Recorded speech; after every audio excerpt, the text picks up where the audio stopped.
je voudrais vous présenter mes invités. Ils sont au nombre de 2 et ils s'occupent d'une entreprise qui s'appelle Le Nid. Nous allons en parler ensemble si vous le voulez bien. Gauthier Brioude, bonjour. Bonjour, Marcel. Alors vous êtes le cofondateur et président de cette structure, Le Nid. Nous en parlerons évidemment dans quelques instants. Et vous êtes accompagné de Laurent Meignier. Vous êtes diplômé d'expertise comptable, associé au Nid, mais en qualité d'expert stratégique finance. Messieurs, le Nid est un incubateur. Alors, cela mérite pour ceux qui ne connaissent pas ces termes ou cette entreprise, une explication qui s'y colle. Je vais prendre le sujet. Donc, un incubateur, c'est une structure qui accompagne les projets, qu'ils soient associatifs ou d'entreprise, qui sont en phase de démarrage. Donc les gens viennent avec une idée ou un projet qui est en phase de démarrage et ils souhaitent des compétences, ils souhaitent des conseils pour faire grandir leur projet et demain en vivre pour la plupart. D'où vient ce mot incubateur ? Incuber, ça vient du fait d'incuber des œufs et nous espérons que ces œufs, ces entreprises vont prendre leur envol grâce à nous. Alors tous vos documents, je les ai devant moi, insistent sur un terme, une notion, celle de l'enracinement. Le Nid, incubateur, projet, enraciné. Que veut dire en fait ce terme enraciné dans votre esprit, Gauthier Brioude, Laurent Meignier ? Enraciné, donc... qui a des racines. Alors évidemment, comme dirait Jacques Attali, les entreprises ne sont pas des radis. Donc qu'est-ce que ça veut dire ? Ça veut dire que c'est une entreprise qui a des liens avec son territoire, le territoire dans lequel elle est implantée, mais aussi des liens avec la population de ce territoire, et elle va tisser avec ses racines d'autres liens avec les autres structures qui existent. Donc c'est une entreprise qui fait partie d'un tissu local et qui n'est pas une entreprise qui peut être d'ici comme ailleurs. Ce sont des entreprises qui sont par définition non délocalisables. Le mot enracinement, c'est un terme connoté un peu, non ? En fait, dans la région où je suis, les Hauts-de-France, nous attachons une grande importance aux projets enracinés. Car nous savons que plus une entreprise est enracinée, plus elle va créer des emplois et de la valeur, de la richesse dans la région. Et elle va former tout autour d'elle un écosystème. Et c'est cela qui porte des projets enracinés et qui soutient les politiques engagées. Vous avez travaillé à l'international, les projets enracinés, ils s'étaient déportés, non ? Oui, mais lorsque nous travaillons à l'international, nous portons aussi le flambeau de l'esprit français, de cet esprit d'entreprise avec la création de liens qui vont au-delà de la création de richesse. Alors, la question qui se pose tout de suite, c'est à qui s'adresse prioritairement votre démarche ? Quelle est la cible ? Qui est la target, comme dirait M. Brioude ? Non, on essaye d'éviter les anglicismes. Laurent, qui a œuvré au Québec pendant 7 ans, est capable de nous reprendre sur ce point. Il le fait souvent. Non, qui est la cible ? Donc, qui est la cible ? Tout simplement, des entrepreneurs. Donc, des gens qui ont un projet, qui veulent s'y investir pleinement. Donc, on ne parle pas de personnes qui ont une idée, mais des gens qui veulent vraiment mettre en œuvre le projet. Donc, ils vont s'y consacrer généralement à plein temps, qui sont généralement jeunes, souvent entre 25 et 35 ans, et qui ont un projet qui s'adresse généralement aux thématiques de culture et de patrimoine. Mais ça peut déborder ce cadre. Tout projet qui rentre dans cette thématique d'enracinement est bienvenu au Nid. Vous avez un cas précis déjà à me donner comme oui, ça on a de multiples cas. Alors, ce qu'il faut savoir au Nid, c'est que on essaye d'éviter de divulguer les noms de nos clients. Pour une raison simple de confidentialité, ça pourrait nuire à un projet qui n'est pas du tout politisé, d'être lié au Nid, qui peut avoir une étiquette plus politique, même si ce n'est pas celle que nous revendiquons. Un projet précis, Idéochoc. Est-ce que vous connaissez Idéochoc ? Non, vous allez me l'expliquer. Donc, Idéochoc, c'est une plateforme de podcast de livres qui est menée par un certain Jérémy. Donc Jérémy a une équipe de rédacteurs qui font de livres d'idées, notamment philosophiques, des capsules de 25 minutes. Ils les mettent sur une plateforme. Vous pouvez vous abonner et retrouver un catalogue de plusieurs dizaines d'œuvres déjà disponibles. Ce qui est un bon moyen de lire, ou en tout cas d'apprendre, quand on est dans les transports en commun, par exemple. Même chose pour vous, Laurent Meignier. La cible, par exemple, vous faites appel à des experts pour accompagner les porteurs de projets en cas de besoin. Ça, c'est important que cette protection, cet encadrement, je ne sais pas le terme. Oui. Alors nous intervenons à la fois en tant que conseiller, mais aussi en tant qu'expert très opérationnel. Ma partie, c'est la finance, et dans cet esprit, je viens en fait proposer aux porteurs de projets un modèle financier très complet qui met l'accent d'une part sur la génération des revenus, et c'est souvent une partie où le bas blesse chez les entrepreneurs. Ils imaginent des projections de revenus complètement déconnectées de la réalité. Et moi, je leur pose des questions, c'est qui vos prospects? Comment vous les convertissez? Vos prospects, ce sont vos prospects. C'est quoi un prospect? Un prospect, un client potentiel, voilà. Donc sur un marché cible, voilà. Et donc, pardonnez-moi, mais le marketing, j'essaie d'éviter le maximum comme l'anglais. Oui, mais justement, mais prospect en sens client potentiel. Et comment je convertis ce prospect en client? Et donc, comment je génère une facture et combien ça me coûte pour générer une facture? Et là, on rentre tout de suite dans la réalité du modèle d'affaires, ce qui permet ensuite de faire des projections avec les états financiers classiques que tout le monde connaît. Mais dans le modèle que nous préconisons, nous avons aussi un tableau de bord et une esquisse de l'évaluation de l'entreprise. Parce qu'il est important pour un porteur de projet et les investisseurs qui viendront peut-être accompagner une levée de fonds, de se dire combien vaut l'entreprise à terme. Est-ce que là aussi, j'ai l'impression que dans la réalité, vous avez multiplié les associés, hein, là, j'en ai un associé, il est président du NI, mais vous avez multiplié ces associés pour regrouper en fait beaucoup de compétences. Là, on voit sur la finance, mais peut-être d'autres compétences aussi. Oui, tout à fait. L'objectif, c'était d'avoir une équipe d'associés capable de recouvrer à peu près l'ensemble du spectre qu'un porteur de projet en phase de création va rencontrer. Donc, le juridique, le marketing, donc définir sa cible, son client potentiel, sa stratégie d'acquisition de ce client, du commercial, du financier. Voilà. Et avec ça, plus un réseau d'experts donc, qui ne sont pas des associés du NI, mais qui œuvrent gracieusement souvent pour les porteurs de projets, nous arrivons à répondre à l'ensemble des questions que peuvent se poser un porteur de projet. Donc en fait, j'ai bien compris, l'idée générale, c'est que vos clients bénéficient finalement de tout un écosystème que vous avez développé vous-même, qui va des expertises aux opportunités, aux investisseurs, etc. C'est le maître mot, écosystème. On veut, et quand on parle d'incubation, on reprend le lieu en fait où un œuf peut se développer avec la bonne température pour éclore. Et bien, c'est ce qu'on cherche à faire avec nos projets, les amener dans un écosystème qui leur permette de grandir et de prendre leur envol le plus sereinement possible. Est-ce qu'il n'y a pas une forme d'assistanat? Alors, on ne peut pas tout faire quand on est entrepreneur, donc on a besoin de compétences. C'était une insulte, là. C'est-à-dire que c'est un mot péjoratif. Et on croit, nous, qu'un entrepreneur a besoin de soutien, notamment au démarrage où il y a énormément de sujets à traiter.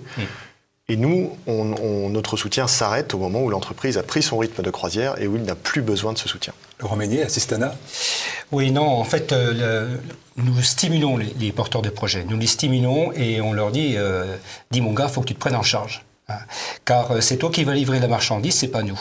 Donc nous, on va te mettre sur les bons rails, on va t'aider à faire les bons choix, mais qui c'est qui porte le projet? C'est bien toi. Qui c'est qui doit aller vendre ton projet? C'est toi.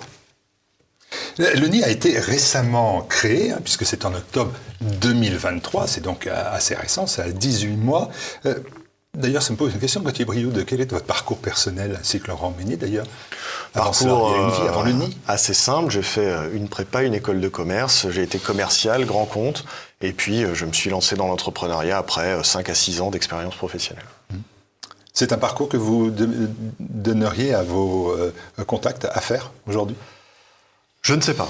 Je crois que les chemins qui mènent à l'entrepreneuriat sont nombreux. On apprend dans tous les cas, que ce soit sur une fonction commerciale ou sur d'autres. Donc non, ce n'est pas forcément un conseil que je donnerais, mais je ne regrette pas mon parcours. Et votre expertise, Laurent Meignier, vous l'appuyez sur quoi? L'enracinement? Pas que l'enracinement, en fait, une grande ouverture à l'international, puisque j'ai eu la chance, en étant directeur financier de filiale de Schneider Electric en France et à l'étranger, à prendre le goût de l'international. Et en fait, pour moi, l'international, c'est vraiment comprendre la culture locale, mais pour autant être ambassadeur de la France. Et donc, c'est ce que j'ai fait au Québec pendant les 10 dernières années, de 2012 à 2022, où j'ai créé ma propre entreprise de conseil dans les secteurs aéronautique et transport terrestre. Puis, j'ai évolué vers la finance. Et c'est précisément au Québec que je suis devenu coach d'entrepreneurs, expert financier, et que je me suis dit, de retour en France, pourquoi pas ne pas le faire pour les entrepreneurs français avec le NI? D'accord. Target, coach, un point partout. Alors, le NI, donc je l'ai dit, a été créé en octobre 2023. Est-ce qu'il a eu le temps de commencer à faire ses preuves? Parce qu'il n'a que 18 mois, mais il a déjà 18 mois, quoi. Donc est-ce qu'il y a des chiffres? Bon, on m'a parlé de 16 projets. Est-ce que ce chiffre-là, c'est le bon?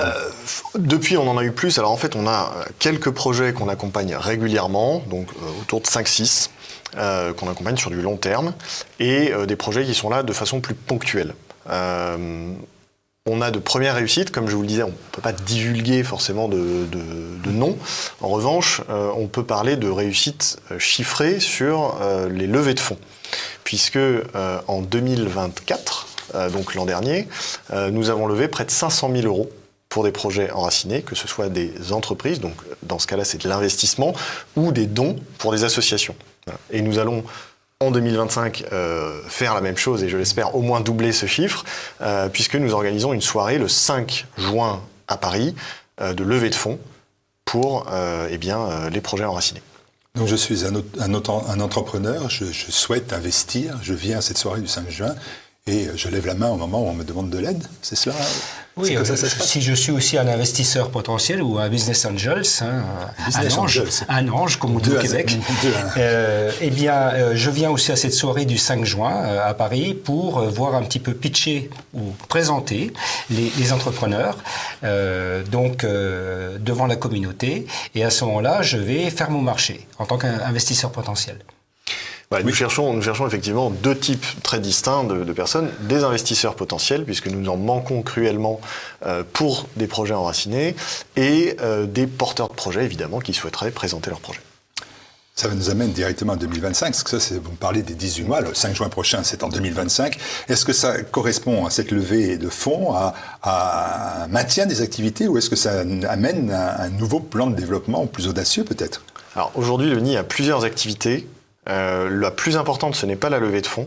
La levée de fonds est un pôle, on va dire, à part, qui représente peut-être 20 à 30% de notre activité, qui est dirigé par Laurent Meignier, du fait de son expérience. Et nous avons le reste, qui est plutôt du soutien stratégique et opérationnel. Donc nous accompagnons les entreprises et les associations sur un plan stratégique et ensuite sur la mise en œuvre de ce plan stratégique. Voilà. Et ça, c'est ce qu'on souhaite développer beaucoup plus sur l'année 2025. Est-ce que l'ensemble de votre activité et de vos souhaits sont impactés, au terme, par la situation économique du pays? Est-ce que vous la ressentez dans l'inquiétude des porteurs de projets ou dans l'inquiétude des investisseurs, ou c'est quelque chose qui est à part? Alors, je crois que ce soit au Québec ou en France, à chaque fois qu'on s'adresse à une population d'entrepreneurs, on a affaire à des gens extrêmement dynamiques qui justement se démarquent de l'ambiance générale. On a affaire à des gens qui sont courageux, qui sont novateurs, et nous ne ressentons pas cela. Et on ne va surtout pas, se faire écho des médias des grands chemins pour, participer à la sinistrose. Non. En fait, on ressent au contraire des idées qu'il faut accompagner, qu'il faut soutenir, et nous sommes ambitieux pour 2025. Je dirais même plus, c'est que il y a une attente du côté d'un certain nombre de consommateurs de projets enracinés.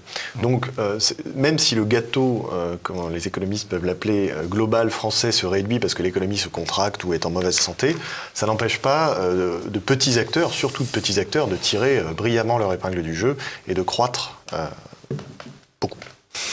L'idée d'investir dans le nid, ou dans les projets portés par le NII, est-ce que ça se veut un pari, ou est-ce que c'est un investissement que l'on veut absolument gagnant avec un retour sur investissement? Alors il y a plusieurs types de projets. Nous avons des entreprises qui sont déjà lancées, qui ont déjà un chiffre d'affaires sur plusieurs années, du bénéfice, et qui cherchent toutefois à croître, et donc ouvrent leur capital et proposent des conditions de rémunération sur un investissement qui sont beaucoup plus intéressantes que le livret A. Donc si certains auditeurs sont intéressés, je peux leur présenter des dossiers comme ça. Mais on a aussi des dossiers qui partent de zéro, avec peu ou pas de chiffre d'affaires, mais des promesses de croissance très importantes. Et là, c'est plus un pari, c'est ce qu'on appelle du capital risque. Et l'objectif, c'est pas de gagner 5 ou 10%, c'est de gagner x100, x50 sur une mise de départ. Parce que faut que ça soit bien clair dans mon esprit, est-ce qu'on peut placer son épargne, au lieu de les placer dans les marchés financiers qui sont souvent désincarnés, est-ce qu'on peut se tourner vers l'incubateur en ayant l'assurance, bien évidemment, que son épargne va être protégée et gagnante? Alors, aujourd'hui, ce n'est pas le cas. des petits épargnants ne peuvent pas, nous n'avons pas de véhicule d'investissement, comme on dit, qui peut garantir un retour sur investissement. Quelqu'un qui aurait une épargne conséquente, je pourrais lui conseiller certains projets qui sont particulièrement sûrs. Un de nos objectifs à terme, je ne sais pas si ce sera pour 2025, c'est de créer ce véhicule d'investissement et donc de permettre à de petits épargnants, avec une garantie d'avoir mieux que le livret A, de placer leur épargne. Voilà. Pour l'instant, c'est un projet. Rentable. Oui, tout à fait.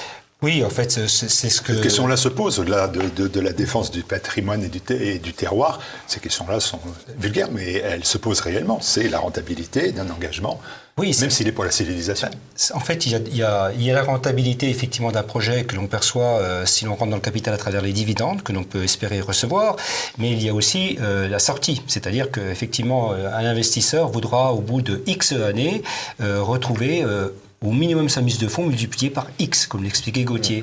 Donc, en fait, nous ciblons ces deux types d'investisseurs. Ceux qui veulent patienter, qui veulent être rémunérés sur dividendes, qui vont plutôt s'inscrire dans le long terme, et puis ceux qui voudront, comme une société de capital risque, je dirais, normale, voudra effectivement retrouver sa mise de fonds multipliée par X au bout de 3 à 5 ans. Donc ça, c'est ce qu'on peut cibler immédiatement. On a tout de suite des projets à proposer, des opportunités d'investissement. Et à terme, ce qu'on aimerait, la population qu'on aimerait cibler aussi, ce sont de petits épargnants qui aujourd'hui ont un livret A, qui ont peut-être quelques actions en bourse, voilà, mais qui souhaiteraient orienter leur épargne vers des projets qui sont proches de leurs convictions.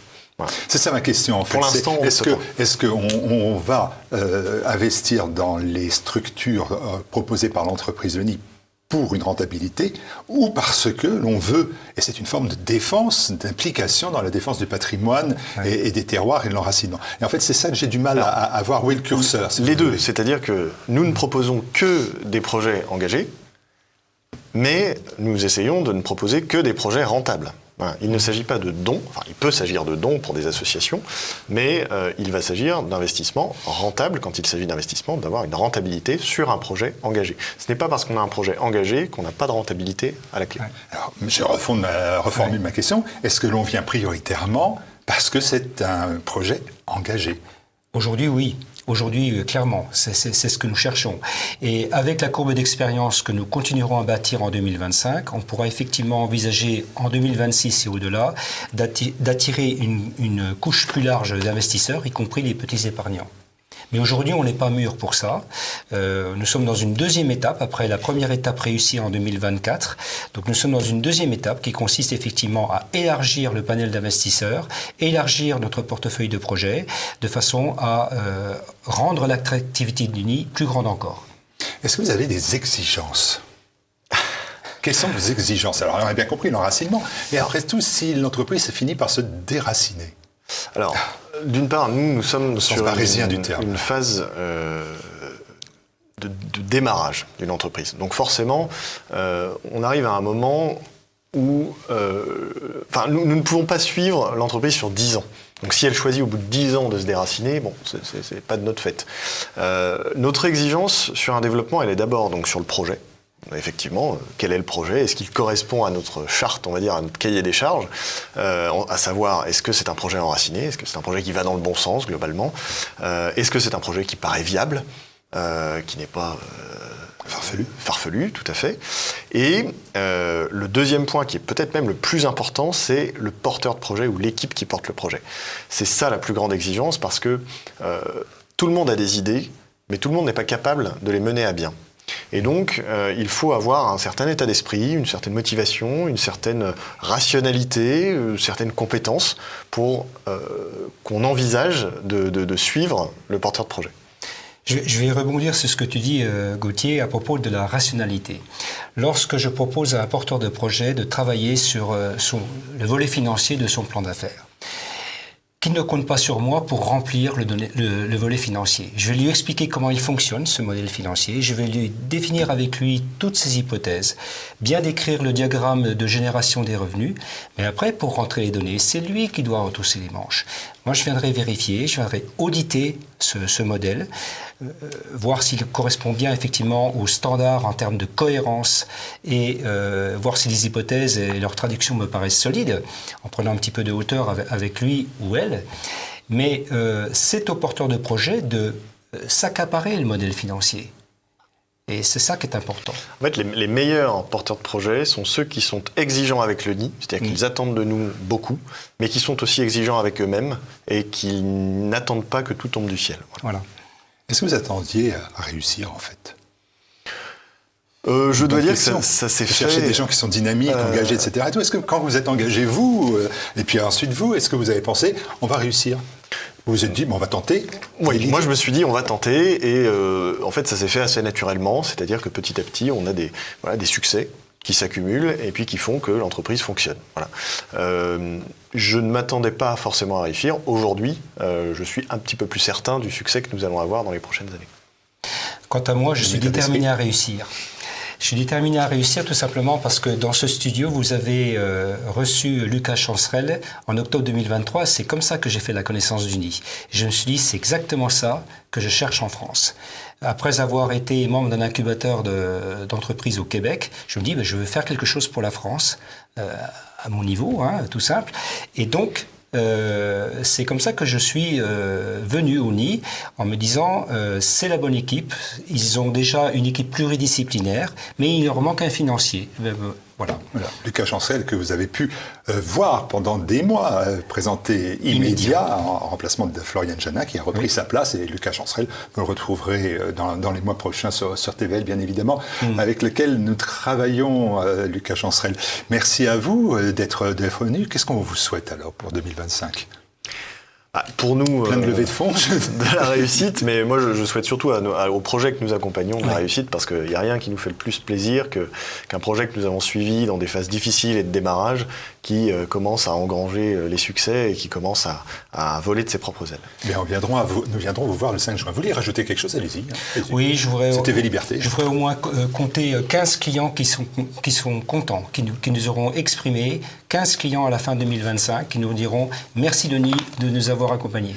On sera là le 5 juin pour regarder tout cela, et je vous assure qu'on posera la question à votre place, donc on aura la réponse. Incubateur Le Nid, en un seul mot, .fr, c'est là-dessus, sur ce site qu'on vous retrouve. Oui, et on va peut-être donner d'autres informations. Alors, on a un site nos internet incubateurlenid.fr. Vous pouvez nous contacter sur l'adresse mail contact@incubateur.fr. Et le plus simple, c'est notre page LinkedIn qui est active et que nous vous invitons à suivre. Voilà, donc l'adresse c'est contact@incubateurlenid.fr. On est bien d'accord? C'est ça. Merci à vous. Et puis bon courage et bonne chance. Merci à vous.